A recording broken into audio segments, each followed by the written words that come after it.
खुलुमबाय रायजोफोर, दासिमनि माखासे गोनां खौरांफोर लानानै फैदों। दिनैनि सेथि खौराङाव दङ ल'कसभा बिसायख'थिया जानो बारा गोबाव सम गैला। बर'नि मोननै राजखान्थियारि हान्जा बिपिएफ आरो इउपिपिएल देरहानांगौनि मिजिंखौ लानानै मोन्नैबो हान्जाया गोख्रोङै साखाफारा जानायखौ नुनो मोन्दों। बिपिएफ हान्जाया बोलो खाफ्रानानै हारसिङैनो गेलेनानै 100% देरहागोनखौ आसा खालामदों। बेराफारसेथिं इउपिपिएल हान्जायाबो 100% देरहागोननि मिजिंखौ लानानै खामानि मावगासिनो दङ। अदालगुरियाव मैया 17 फेब्रुआरियाव बिपिएफ हान्जानि 84थि सिडब्लिउसिनि मिटिंआव बाहागो लानानै बिपिएफ दोलोनि आफादगिरि हाग्रामा महिलारिया बिजाथिफोरनि मुंखौ बुंनानै होयो। क'क्राझाराव प्रमिला रानी, खाम्फा बरगयारी आरो पृथ्वीराज नारायण देव मेस बिथांमोना टिकेट बिदों होननानै फोरमायो। लोगोसे दरं अदालगुरियाव रिहन दैमारी, दुर्गादास बर', रबिनसन मुसाहारि, इमानुएल मुसाहारि आरो धीरेन बर' बिथांमोना दरं अदालगुरियाव टिकेट बिदों होनना फोरमायो। सोर सासेया मोनगोन, सोरनो होगोन बेखौ बुंनानै होनाय जाथ'वाखै। मैया 17 फेब्रुआरियाव भुटान हादोरनि गेलेफुआव इन्टारनेशनेल क्रिकेट स्टेडियामखौ बेखेवबाय। बे हाबाफारियाव बिटिआरनि सिइएम प्रमद बर'आ बाहागो लादोंमोन। लोगोसे इएम, एमएलए, एमसिएलए गासैबो बाहागो लाहैदों होननानै मोनथिनाय जादों। खौरांगिरिनि सिगाङाव सिइएम प्रमद बर'आ गोजोननाय फोरमायो। बे स्टेडियामआव बिटिआरनि गेलेगिरिफोराबो गेलेहैनो हागोन होननानै फोरमायो।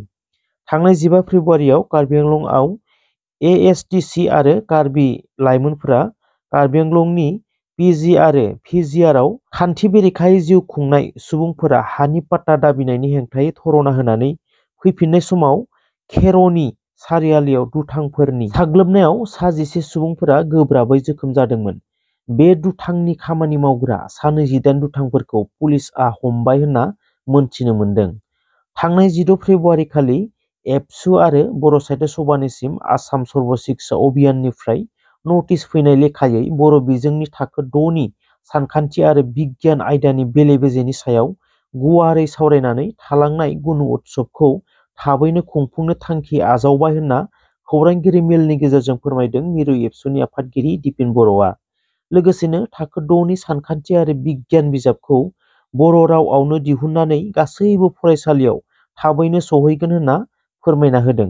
लोगोसेनो बर' गुदि फरायसालिनिफ्राय लानानै बर' बिजोंनि लेखा बिलाइयाव गोबांथार गोरोन्थि जालांनाया, माखासे भेकेन्सि थानायनि थाखाय ट्रेन्सलेटर गैयैयाव, एकाडेमिक अफिसारनि पस्टआ भेकेन्ट जानानै थानायाव, एससिइआरटिआव लेंगुवेज लेक्सारारनि पस्टआ खालि जानानै थानायाव, सेबायाव एकाडेमिक अफिसारनि पस्टआ खालि जानानै थानायाव बेफोर गासै गोरोन्थिफोरा जानानै थांबाय होनना फोरमायो।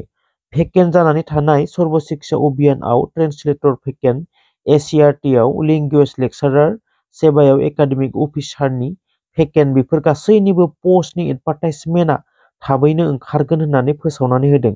लोगोसेनो जायफोर सुबुंफोरा एबसु आरो माहारियारि आफादफोरखौ बैफोर गोरोन्थिनि थाखाय नाङा फाङाहै दाय जाबसिनना होनाया मोजां जायाखै होननानैबो बुङो मिरु एबसुनि आफादगिरि दिपेन बर'आ। क'क्राझारनि साइ स्टेडियामआव खुंजानाय बड'लेण्ड स्पर्ट मिट 02 2024 आ सानथामनि हाबाफारिजों मैया जोबनानै थांबाय। मख'नो गोनांदि देग्लाय बोसोरनि बे स्पर्ट मिटआव उदालगुरि जिल्लानिफ्रायनो बांसिनहै मेडेलफोरखौ देरहानो हादों होननानै खौरां मोननाय जादों। मोन 7 सनानि मेडेलखौ देरहानो हादों होनना मिथिनाय जादों। गासै 30टा मेडेल देरहानो हादों होनना खौरांनि गेजेरजों मिथिनो मोननाय जादों। क'क्राझार जिल्लानि सिङाव थानाय चक्रशिला वाइल्ड लाइफ सेन्चुरीनि गार'थिलिनिफ्राय सासे हिन्जावसा आरो सासे हौवासानि गोथै सह' बोखांनो हानायखौ नुनो मोन्दों।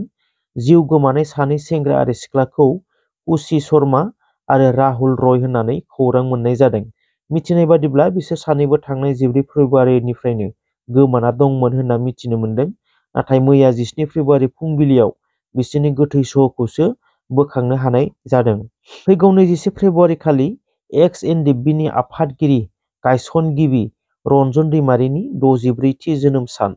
बै सानखालि उदालगुरि जिल्लानि इउनाइटेड फराम अफ एक्स.एन.डि.एफ.बि. आ उदालगुरिनि हरिसिंगायाव रन्जन दैमारिनि जोनोम सानखौ लोब्बा लाखिनानै फारिलाइ लागोन होननानै मिथिनो मोननाय जादों। नब कुमार सर'नियाआ आरोबाव गेलेबावगोन। मख'नो गोनांदि नब कुमार सर'नियाआ गमामायैनो एमपि नि थाखाय एसटि खथायाव गेलेनो मोनबावगोन ना मोनबावा फै जों खोनासंनि नबकुमार सरनियानि बिबुंथि मा बुंदों खौरांगिरिनि सिगाङावहाय। আমাৰ কোনো এলায়েন্স নাই।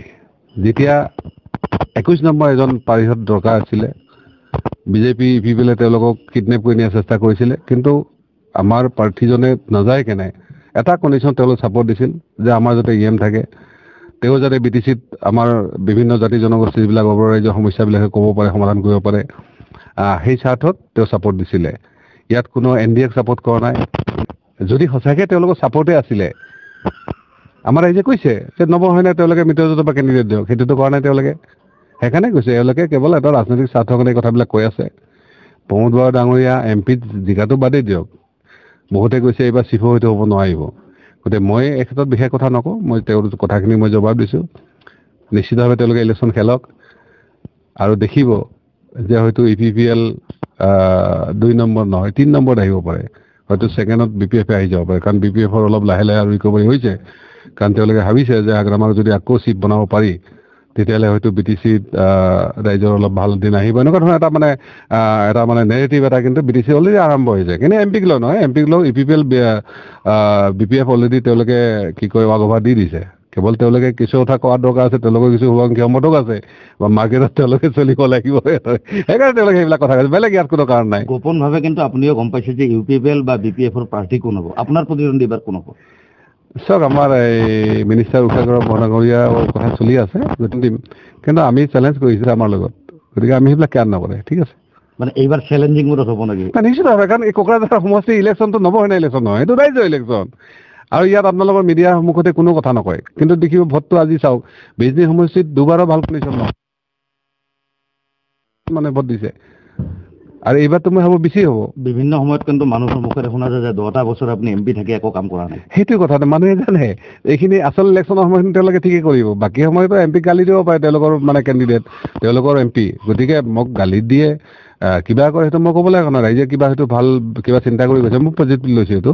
মই বিজনী কথাখিনি যিমান দূৰ পাৰোঁ ইয়াত আমাৰ NRCৰ পৰা, ডি বটাৰৰ পৰা, হাতীৰ সমস্যাৰ পৰা, ভূমি সমস্যাৰ পৰা, বানপানীৰ পৰা আমি গোটেই কথাখিনি উত্থাপন কৰি আছোঁ। যিহেতু আমি চৰকাৰ নহয়, কাম কৰিবলৈ চৰকাৰ লাগিব, চৰকাৰে কৰিব পাৰে। আমিতো কৈছোৱে যে চিমপুৰ গেটত যদি আমি এখন গাড়ীৰ পৰা 100 টকাও লওঁ, আমাৰ বছৰত 10,000 টকা কামাই হ'ব।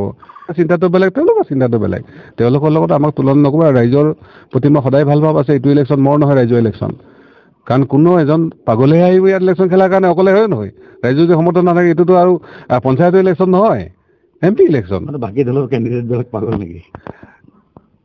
তেওঁলোক চাওক, তেওঁলোকৰ হ'ল এটা প্ৰফেশ্যন, তেওঁলোকে জানে নেতা হ'ব লাগে, তেওঁলোকে জানে ইলেকশ্যনৰ পৰা কিবা তেওঁলোকৰ লাভ আছে। এতিয়াতো জিকিম, গজন মচাহীটো জিকিম বুলি খেলিব নেকি? তেওঁ জানে তেওঁক কি কয় কংগ্ৰেছৰ কেণ্ডিডেট হ'ব পাৰে, অলপ মাৰ্কেটিং হ'ব পাৰে, হয় নহয়, বেলেগতো একো নাই। তৃণমূলৰ আপুনি ইয়াত কেণ্ডিডেট দিলেও তেওঁলোকে জিকিব লাগে, সেইকাৰণে মমতা বাইদেউ বেংগলোৰত লাগি আছে। গতিকে ইয়াত মই কৈছোঁ হাগ্ৰামা এংগলটো হ'ল তেওঁ মানে কাউন্সিল ল'ব লাগে, আৰু প্ৰমোদ বৰা ডাঙৰীয়া ভাবি আছে যে হয়তো ভৱিষ্যতে আৰু কাউন্সিলখনত আকৌ GSPকে দৰকাৰ হ'ব, এনেকুৱা কথাটো। এইবেলি আপুনি বিজয়ী হ'ব বুলি কিমান দূৰ আশাবাদী? 200%। ইয়াত আৰু কোনো সন্দেহে নাই, ইয়াত কোনো সন্দেহ নাই, মই কৈছোঁৱে, ইয়াত কোনো সন্দেহ নাই নিশ্চিতভাৱে, কাৰণ তেওঁলোকে জানে যে নৱসেনাক তেওঁলোকে সন্মুখৰ পৰা যুঁজিব নোৱাৰে। ইয়াত নৱসেনা ইলেকশ্যন খেলাৰ লগে লগে নমিনেশ্যন একচেপ্ট হোৱাৰ লগে লগে ইয়াত 200% জয়ী হোৱাৰ সম্ভাৱনা আছে, যাৰ কাৰণে হয়তো তেওঁলোকে নোৱাৰে এইটো কাম কৰিছে। আৰু যিটো কথা কৈছে যে নৱসেনা ইলেকশ্যন খেলিব নোৱাৰে, স্ক্ৰুটিনি কমিটি এটা পাৰ্টহে হয়, ইয়াৰ ওপৰত হাইকোৰ্ট শ্বপিং কৰিছে, গতিকে সত্যটো পুৰা সত্য নহয়, এইটো অৰ্ধসত্য। মই ভাবোঁ বাতৰিৰ জৰিয়তে এনেকুৱা ধৰণৰ ভুৱা কিছুমান অপপ্ৰচাৰ কৰা হৈছে যে যাৰ পৰা হয়তো ৰাইজ বিভ্ৰান্তি হ'ব পাৰে। কিন্তু মই যিখিনি গম পাইছোঁ যে ইয়াৰ পৰা ৰাইজ কিন্তু আৰু বেছি প্ৰচলিত হৈছে বা বেছি প্ৰতিজ্ঞাবদ্ধ হৈছে যে নিশ্চিতভাৱে যে নৱসেনা নিজৰ জেগাত আছে। গতিকে মই আপোনালোকৰ জৰিয়তে জনাব বিচাৰিছোঁ, ইয়াত কোনো সন্দেহেই নাই, ইয়াত কোনো গণ্ডগোল হোৱাৰ কোনো চান্স নাই। নহয়, এইটোতো বিজেপিৰ ওপৰত অভিযোগ এটা আছে, বিভিন্ন পক্ষই অভিযোগ কৰিছে যে তেওঁলোকে যিটো আমাৰ প্ৰতিষ্ঠান আছে, প্ৰতিষ্ঠান তেওঁলোকৰ বহতীয়া হিচাপে তেওঁলোক সম্পূৰ্ণ তেওঁলোকক ব্লেকমেইলিং বা যেনেকৈ নহওক তেওঁলোকক ইউজ কৰাৰ চেষ্টা কৰিছে বা ভৱিষ্যতেও কৰিব, ইয়াত কোনো সন্দেহেই নাই। এইটো কিন্তু আমাৰ গণতন্ত্ৰৰ কাৰণে বহুত বেছি শুভ লক্ষণ নহয়।